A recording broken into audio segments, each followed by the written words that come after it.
What's up mga idol? Miles Powell dumating na, may new import na ang SMB.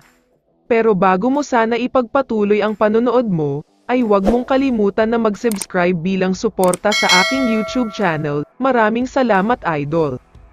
Padaanan lang sandali natin ng mabilisan ang tungkol kay Chris Newsome. Nagkaroon kasi siya ng interview bago ang naging panalo nila kontra sa NLEX. Ayon sa kanya ay si Justin Brownlee daw talaga ang greatest of all time.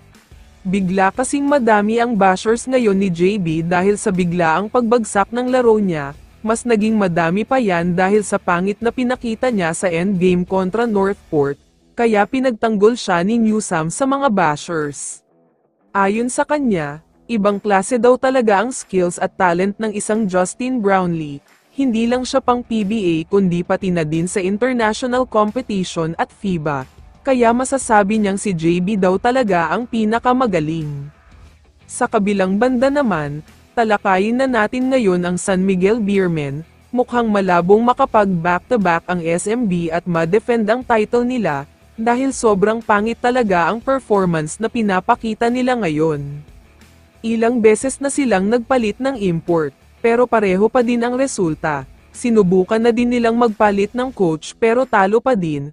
Sunod-sunod na pagkatalo na ang nakuha nila dito sa PBA pati na sa EASL, kaya hindi ito maganda. Pero ayon sa multiple sources, talagang porsigido daw ang SMB na maghanap ng quality import.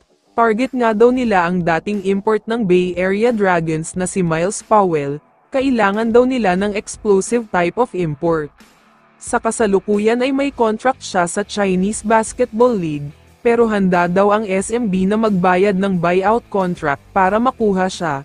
Kung hindi daw kasi makakakuha ng magaling na import ay siguradong laglag sila. Ito pa ang mas mabigat sa balitang ito, talagang maganda daw ang pag-uusap ng SMB at Qingdao Eagles kung saan naglalaro sa Powell. Handa nga daw sila na bitawan siya basta makakakuha sila ng magandang presyo. Alam naman nating lahat na sobrang mayaman ang San Miguel Beermen at SMC Group, kaya naman barya lang sa kanila ang pag-buyout ng kontrata niya, kapalit pa nito ay ang biglaang paglakas ng team nila ngayon. Ang estimated nga daw na pagdating niya ay sa mga susunod na linggo, dahil kailangan pa daw na finalize ang buyout contract, pero siguradong bago daw matapos ang elimination round ay makakapaglaro na siya para sa SMB. Kaya naman kung ikaw ang tatanungin idol, ano ang masasabi mo sa new import ng SMB? I-comment mo naman ang sagot mo sa tanong na ito. So dito na nagtatapos ang video na ito. Maraming salamat sa pagsuporta at panonood mga idol. Ingat at bye-bye.